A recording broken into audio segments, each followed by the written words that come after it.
The elimination of Sejanus left Emperor Tiberius feeling deeply betrayed and emotionally shattered. Following this event, the princeps would grow increasingly secluded and wary, retreating to his private residence on the island of Capri. Meanwhile, Rome and its Senate were gripped by fear of potential retribution, struggling to handle the emerging challenges as Tiberius' rule approached its final years. In this episode, we will examine the concluding phase of Tiberius' reign, focusing on the cessation of the treason trials and exploring how the robust institutions established by Augustus enabled Rome to navigate this turbulent period toward new leadership, loyalty oaths and the Senate's decline. In the wake of Sejanus' execution, Tiberius' authority as princeps appeared increasingly precarious. His expectation that the Senate would govern effectively without his constant oversight had nearly pushed the city to the brink of disorder. Previously, the Senate had collectively sworn loyalty to him as an institution. However, in January of 32 CE, Tiberius required every individual senator to swear personal allegiance to him, a clear indication of his distrust in Rome's political machinery. During this period, the senators returned Sejanus amassed wealth to Tiberius' personal treasury, from which it had largely originated. They also publicly condemned the memory of Livia Iulia, while Tigonius Gallus even suggested that a bodyguard of senior senators accompany the princeps within the chambers, a proposal Tiberius politely declined. Treason trials, executions, and economic turmoil. Although charges against figures like Cotta Messallinus and several other consuls were eventually dropped, the climate of fear and suspicion persisted. Numerous senators who had brought accusations, along with associates of Sejanus who had chosen not to support him, faced trials for treason. Only a few were spared, serving instead as informants, while several men of consular rank were executed for crimes against the majesty of the state. Female relatives of the deceased, though unable to hold office or formally conspire against the state, were punished severely for displaying mourning over the accused traitors. Even after issuing these harsh measures, Tiberius continued to demand that the Senate and emerging bureaucracy fulfill their duties, rebuking them for failing to suppress grain riots and imposing upon them the enforcement of Caesar's usury laws, whose neglect had caused widespread economic strain. Governance from Capri and maintaining control. The year 33 CE saw Tiberius introducing his remaining granddaughters into public life, contemplating their marriages to prominent families. He requested that the new commander of the Praetorian Guard, Macro, be allowed to enter the Senate chambers with him, accompanied by a small contingent of trusted tribunes and centurions, a request the Senate granted. Tiberius also took steps to stabilize the economy by offering conditional loans to restore lending and credit. Despite these interventions, he avoided entering the city of Rome itself, disappointing the Senate's expectations. The year continued with the condemnation of senators and equestrians, either for prior association with Sejanus or for falsely accusing others.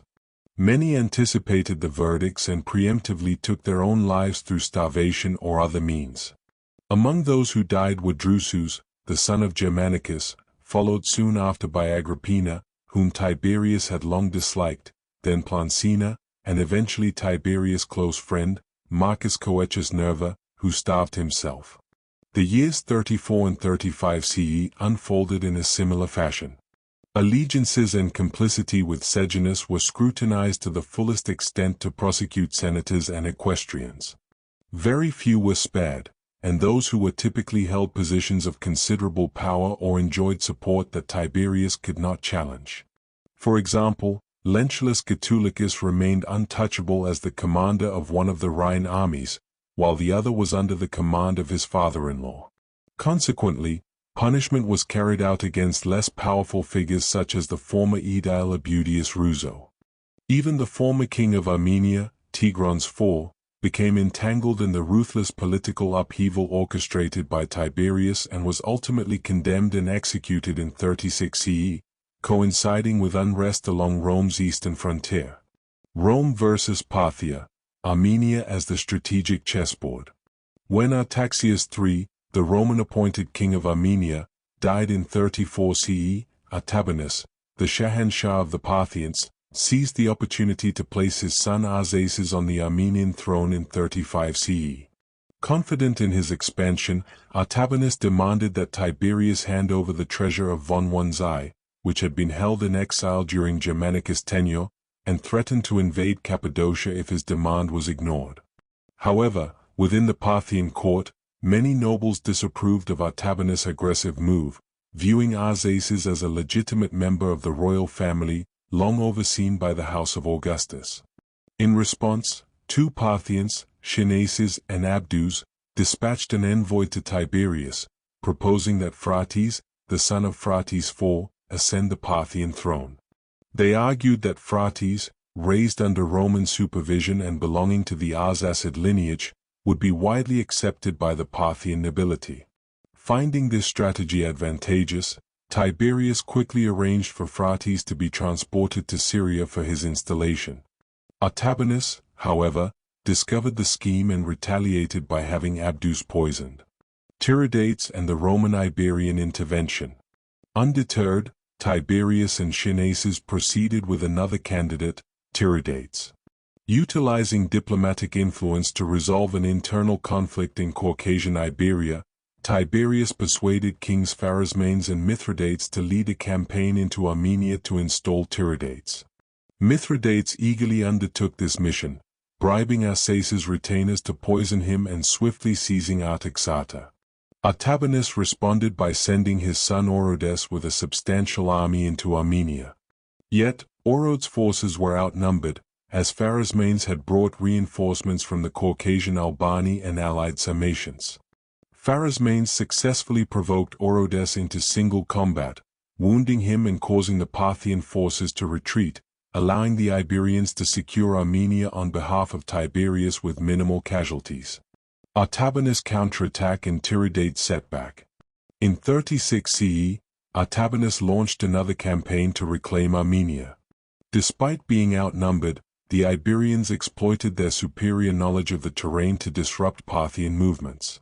The Syrian governor, Vitellius, advanced legions across the Euphrates, a move which pressured Artabanus to withdraw. Meanwhile, Sejanus convinced much of the Parthian court to support Tiridates, allowing him to cross into Parthia with cavalry and the backing of satraps including Ornidaspes, Sejanus, and Abdageses. Tiridates advanced through Greek cities such as Anthemusias and Nicophorion, and the Parthian cities of Halys and Artemita welcomed him warmly. Upon reaching Seleucia, across the Tigris from the capital Ctesiphon, Phraates and Hieron advised him to postpone his coronation. Nevertheless, Tiridates crossed into Ctesiphon and was crowned by the influential Surin family to widespread celebration. However, rather than consolidating his rule, Tiridates focused on besieging a fortress of Artabanus that housed a large treasury and numerous slaves. This preoccupation led Phraates and Hieron to realign with Artabanus, also objecting to the growing influence of Abdageses and Sejanus. With renewed support, Artabanus returned to Seleucia, catching Tiridates unprepared. Despite counsel to strike immediately, Tiridates heeded Abdageses' advice and retreated toward Upper Mesopotamia for support from the Iberians and Romans. As a result, a significant portion of Tiridates' army defected to Artabanus, forcing Tiridates to flee to Syria. Rome's diplomatic gains. Although the Armenian campaign had its setbacks, Tiberius achieved most of his primary objectives. Vitellius secured a peace treaty with Artabanus, ensuring that Mithridates would remain on the Armenian throne. Additionally, Artabanus sent his son to Rome as a hostage and formally acknowledged Roman authority in Anatolia. Yet, Tiberius would not live to witness the Arsacid prince's arrival in Rome. The final chapter approaches. By 37 CE, Tiberius once again drew near to Rome, setting the stage for the final events of his extraordinary and controversial reign. Despite Tiberius' efforts, he was unable to cross the Pomerium, the sacred boundary of the city itself. Turning back toward Capri, he fell ill near Asturia but briefly recovered, continuing southward to Circe, only to relapse once more. Eventually, the princeps arrived at Misenum, taking refuge in the villa of Lucullus. There, he was examined by his physician, Charicles, a man Tiberius usually avoided. The doctor grimly predicted that the emperor had only 2 days to live. Accounts of Tiberius' death vary widely.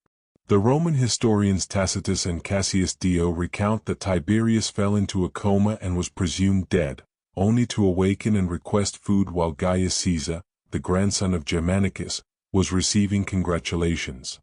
In a moment of quick thinking, Macro, the commander of the Praetorian Guard, ordered Tiberius to be smothered with either his own bedclothes or a pillow, ensuring Gaius' succession. The historian Suetonius offers several differing narratives.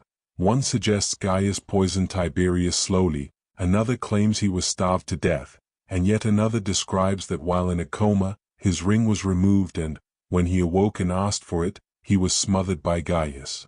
Suetonius notes that the most credible account, attributed to Seneca, states that Tiberius voluntarily removed his ring to pass it to his successor, but reluctantly acquiesced to placing it back, expressing his distaste for Gaius.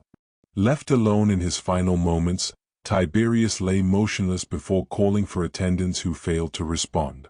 Rising from his bed, he collapsed to the ground and died on the evening of March 1637 CE, most likely from a heart attack. Funeral, succession, and the rise of Caligula. The prolonged period of treason trials, coupled with the death of Germanicus, had soured public opinion against Tiberius.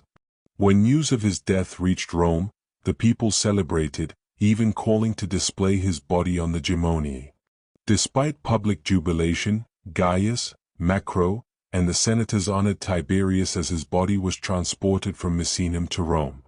There, Macro read the emperor's will to the Senate, naming Gaius and Tiberius Gemellus as co-emperors, commending Claudius, honoring the Vestal virgins and local magistrates, and distributing funds according to Augustus' arrangements. The consuls declared the will invalid, claiming Tiberius had been of unsound mind, a judgment enthusiastically supported by both the Senate and rioting crowds. Yet many aspects of the will were executed. Troops received their disbursements, though Tiberius Gemellus was denied both his share and the office of princeps.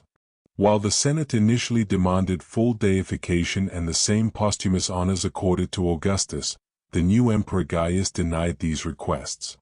On April 3, 37 CE, despite the crowd clamoring to disgrace Tiberius' remains, Gaius oversaw a state funeral at the mausoleum of Augustus, where Tiberius was cremated and interred with solemnity. Tyrant or tragic ruler? Reassessing Tiberius' legacy. Tiberius reigned for nearly 23 years, a period marked by suspicion, fear, and political intrigue. Historians have often remembered him as a reclusive, harsh tyrant, but the historical record may reflect the biases of contemporary writers more than the man himself. Modern evaluations emphasize his political ruthlessness and questionable personal behavior, yet many of the infamous treason trials were conducted not by Tiberius, but by Sejanus or the Senate. Only in his later years did Tiberius personally oversee trials, and even then, most charges were instigated by the Senate's elite and merely sanctioned by him.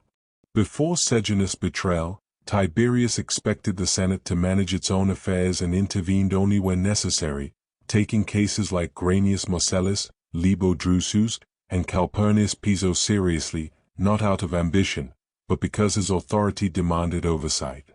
It was only with Sejanus that these patterns of governance dramatically shifted. Tiberius' retreats to Rhodes and later Capri were motivated both by dynastic politics and his fascination with mysticism, astrology, and the occult. His reluctance to cross the Pomerium may have been influenced by these beliefs, as the boundary symbolized not just a political limit, but a sacred space associated with fire, death, rebirth, and ritual purity. His studies of divine twins, the phoenix, and Zoroastrian teachings likely informed his careful approach to Rome itself. Moreover, the Pomerium reflected Tiberius' respect for republican tradition, Augustus' enduring institutions, and his own imperium. By governing from afar, he did not neglect his duties. Rather, he ensured that Rome's bureaucracy could operate independently while he maintained oversight through correspondence and meetings, just as any proconsular governor could. Ultimately, Tiberius' deep reverence for the Senate would be replaced by Gaius' disdain. In the next episode, we will explore how Gaius seized Tiberius' legacy, consolidated authority, and won popular favor, examining whether Caligula was truly insane or if a capable ruler lay obscured beneath sensationalized accounts. To ensure you do not miss this and other historical stories, subscribe and enable notifications. Consider liking, sharing, and commenting, as well as joining our exclusive weekly content for patrons and members, granting early access, private discussion channels, and additional resources. This has been the Kings and Generals channel, and we look forward to seeing you in the next episode.